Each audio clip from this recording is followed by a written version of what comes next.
अऊज़ु बिल्लाहि मिनश्शैतानिर्रजीम बिस्मिल्लाहिर्रहमानिर्रहीम। मोहतरम जनाब, अस्सलाम वालेकुम वरहमतुल्लाहि वबरकातुहू। इस वीडियो में हम बात करते हैं हज़रत ईसा अलैहिस्सलाम के वाक़ये के बाकी हिस्से की, जो इस तरह है। इसके बाद समऊन ने कहा, ए रूहल्लाह, अगर इजाज़त हो तो मैं भी जाऊँ। आपने उसे भी जाने की इजाज़त दे दी।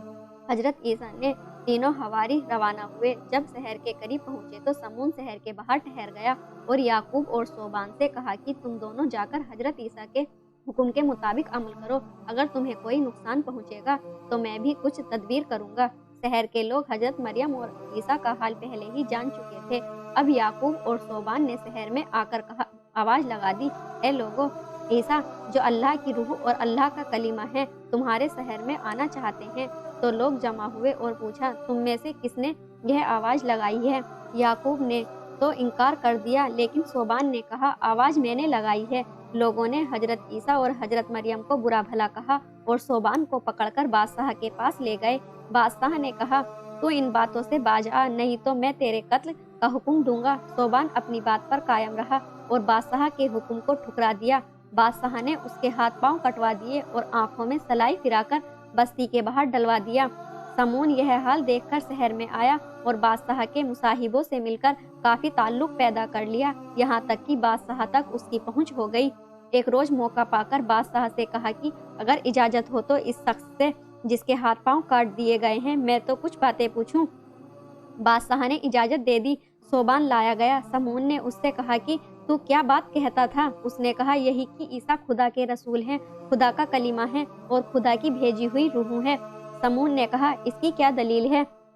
सोबान ने कहा, वे कोढ़ी को तंदुरुस्त कर देते हैं। समून, यह तो हकीम व डॉक्टर भी कर सकते हैं। कोई और दलील भी है? सोबान, जो कुछ भी लोग खाते हैं और घरों में जमा पूंजी रखते हैं उसकी वह खबर दे देते हैं। समून, यह तो काहिनों और नजूमियों का काम है, कुछ और भी निशानी है। सोबान, हम मिट्टी से परिंदा बनाकर उसमें जान फूंक देते हैं कि वह जिंदा होकर उड़ जाता है। समून, यह तो जादूगरों का काम होता है, कोई और भी दलील है? सोबान, हाँ, वह खुदा के हुक्म से मुर्दे को भी जिंदा कर देते हैं। समून, हाँ, यह इसमें बड़ी बात का दावा किया है। यह काम खुदा या उसके रसूल के सिवा किसी और से नहीं हो सकता। अच्छा हो कि ईसा को बुलाया जाए। अगर वह इस बात से इनकार कर दे तो इसको इससे भी ज्यादा सजा दी जाए, और अगर ईसा मुर्दे को जिंदा कर दे, हालांकि यह बात बहुत मुहाल मालूम होती है, तब ईमान लाएं, इसलिए कि मुर्दे को जिंदा कर देना इस बात की सबसे बड़ी दलील है कि वह नबी है। बादशाह को समून की बात पसंद आई और हजरत ईसा को बुलाने का हुक्म दे दिया गया। हजरत ईसा जब तशरीफ लाए तो बादशाह ने समून से कहा कि तुम इनसे बात करो। समून ने हजरत ईसा से कहा कि यह आदमी तेरा भेजा हुआ है, जो हमारे बादशाह के गजब में गिरफ्तार है, गवाही देता है कि तू खुदा का रसूल है। हजरत ईसा ने कहा, सच कहता है। समून ने कहा कि यह कहता है कि तू कोढ़ी को तंदुरुस्त कर देता है। हजरत ईसा ने फरमाया, इसकी यह बात भी सही है। समून ने कहा, अगर तू यह बातें न कर सकेगा तो तुझे और तेरे साथियों समेत हलाक कर देंगे। हजरत ईसा ने कहा, ठीक है।